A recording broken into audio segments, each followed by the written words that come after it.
প্রশ্ন হলো, তাদের বাংলাদেশের মানবাধিকার নিয়ে এত চিন্তা, ফিলিস্তিন নিয়ে তাদের কোনো চিন্তা নাই। পৃথিবীর যে ভূখণ্ডে মুসলমানরা নির্যাতিত হয় সেখানে তাদের মানবাধিকার নিয়ে কোনো চিন্তা নাই। মানবাধিকারের আড়ালে ওই পশ্চিমাদের যে সমকামিতা এজেন্ডা রয়েছে এবং এলজিবিটি যেটা রয়েছে সেটা তারা আমাদের দেশে প্রতিষ্ঠা করতে চাচ্ছে। এক ফোঁটা রক্ত যদি শরীরে থাকে, আমরা জীবিত থাকবো বাংলাদেশে, আপনারা সমকামিতা প্রতিষ্ঠা করবেন, এটা কখনো সম্ভব হবে না ইনশাআল্লাহ। আমাদের কাছে পৃথিবীর শ্রেষ্ঠ গ্রন্থ আল কোরআন রয়েছে, আমাদের কাছে পৃথিবীর শ্রেষ্ঠ আদর্শ নবী করিম সাল্লাল্লাহু আলাইহি ওয়াসাল্লামের আদর্শ রয়েছে। আমাদেরকে মানবাধিকার শিখতে জাতিসংঘের কাছেও যাওয়া লাগবে না, আমাদেরকে মানবাধিকার শিখতে আমেরিকার কাছেও যাওয়া লাগবে না, আমাদেরকে মানবাধিকার শিখতে পৃথিবীর কারো কাছেই যাওয়া লাগবে না। 2 নম্বর, আমি যে কথা বলবো, জাতিসংঘে প্রায় 16 থেকে 18টা রাষ্ট্রে তারা জাতিসংঘের মানবাধিকার কার্যালয় খুলেছে। প্রশ্ন হলো, জাতিসংঘ আসলে মানবাধিকার বলতে কি বোঝায়? জাতিসংঘ যেখানে মানবাধিকারের কার্যালয় খুলে সেখানে তারা সমকামিতাকে মানুষের মানবাধিকার মনে করে, সেখানে তারা এলজিবিটি বিকৃত যৌনাচারকে তারা মানবাধিকার মনে করে।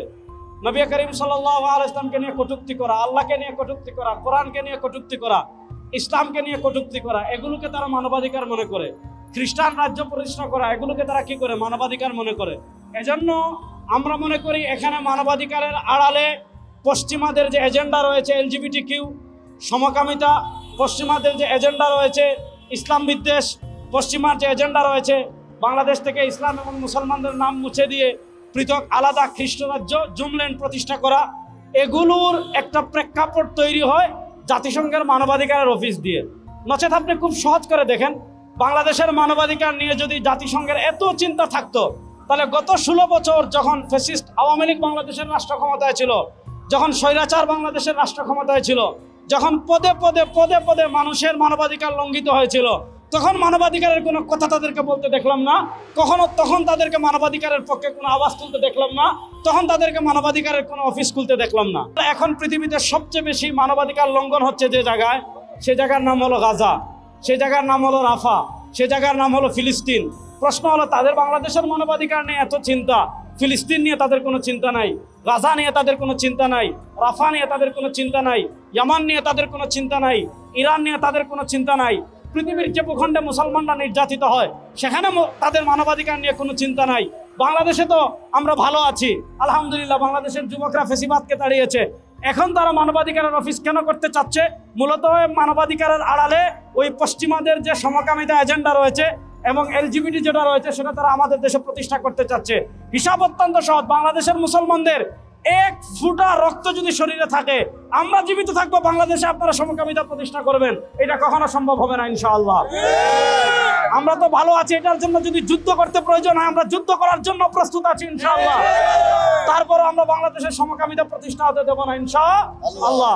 সর্বশেষ আমি যে কথা বলতে চাচ্ছি, আমরা আমাদের মানচিত্রকে অনেক ভালোবাসি, আমরা আমাদের দেশকে অনেক ভালোবাসি। অন্তর্বর্তীকালীন সরকারকে বাংলাদেশের রাষ্ট্র ক্ষমতায় দেওয়া হয়েছে সংস্কার করার জন্য।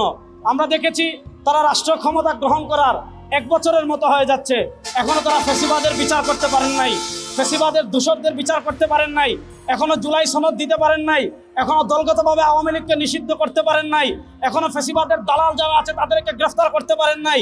এখনো আমরা দেখেছি জুলাই সনদকে মানুষের আবেগ বলা হচ্ছে, এখনো আমরা দেখছি বাংলাদেশের মানুষের আবেগকে মব বলা হচ্ছে, এখনো আমরা দেখছি জুলাই শহীদদেরকে অবজ্ঞা করা হচ্ছে, জুলাইয়ের গণ অভ্যুত্থানকে অবজ্ঞা করা হচ্ছে। অন্তর্বর্তীকালীন সরকারকে আমরা অনুরোধ করব, আপনার প্রয়োজনীয় রাষ্ট্র সংস্কার করেন, সেটার পক্ষে আমরা আছি, সেটার সমর্থন আমরা শুরু থেকে দিয়েছি, এখনো দিচ্ছি, সামনে দেব। কিন্তু সংস্কারের নামে যদি আপনারা সমকামিতাকে প্রতিষ্ঠা করতে চান, সংস্কারের নামে যদি আপনারা পার্বত্য চট্টগ্রাম নিয়ে কোনো ষড়যন্ত্র করেন, আপনাদের সাথে আমাদের কোনো সম্পর্ক থাকবে না। আপনারা দুর্নীতিবাদদের বিচার করেন, আপনাদের সাথে আমরা আছি। আপনারা যারা পতিত স্বৈরাচারের দালাল আছে তাদের বিচার করেন, আমরা আছি। আপনারা ফ্যাসিস্টদের বিচার করেন, আমরা আছি। ফ্যাসিস্টদের আমলে যারা রাষ্ট্রের হাজার হাজার কোটি টাকা বিদেশে পাচার করেছে তাদের বিচার করেন, তাদের আমরা পক্ষে আছি। বাংলাদেশে যারা গত 15 বছর ফ্যাসিবাদ দীর্ঘ হতে রাষ্ট্রের বিভিন্ন মেকানিজমে যারা অংশগ্রহণ করেছে, যারা ফ্যাসিবাদকে এই দেশে দীর্ঘ করেছে, তাদের বিরুদ্ধে আপনারা রুখে দাঁড়ান, মৌলিক সংস্কার করেন, আমরা আপনাদের সাথে থাকব। কিন্তু সংস্কারের নামে এদেশের মানুষের 92% মানুষের ধর্মীয় আবেগের বাইরে গিয়ে, মানুষের ধর্মীয় অনুভূতিকে আঘাত করবেন না, মানুষের ধর্মীয় অনুভূতির বাইরে গিয়ে কোনো কিছু বাস্তবায়ন করার চেষ্টা করবেন না। কোনো কিছু বাস্তবায়ন করার চেষ্টা যদি করেন, ফ্যাসিস্ট আওয়ামী লীগের যে পতন হয়েছে, তারা ইসলামের বিরুদ্ধে ষড়যন্ত্র করেছে, এদেশের সংখ্যাগরিষ্ঠ মানুষের ধর্মীয় অনুভূতির বিরুদ্ধে ষড়যন্ত্র করেছে, তারাও পারে নাই। এখনো যারা ষড়যন্ত্র করবে তারাও পারবে না, সামনে যারা ষড়যন্ত্র করবে তারাও পারবে না ইনশাআল্লাহ। আইন উপদেষ্টা আসিফ নজরুল সাহেব যে বক্তব্য দিয়েছেন, যে সিদ্ধান্ত হয়েছে জাতিসংঘের অফিস খোলা হবে, আপনারা এই সিদ্ধান্ত দ্রুত প্রত্যাহার করবেন।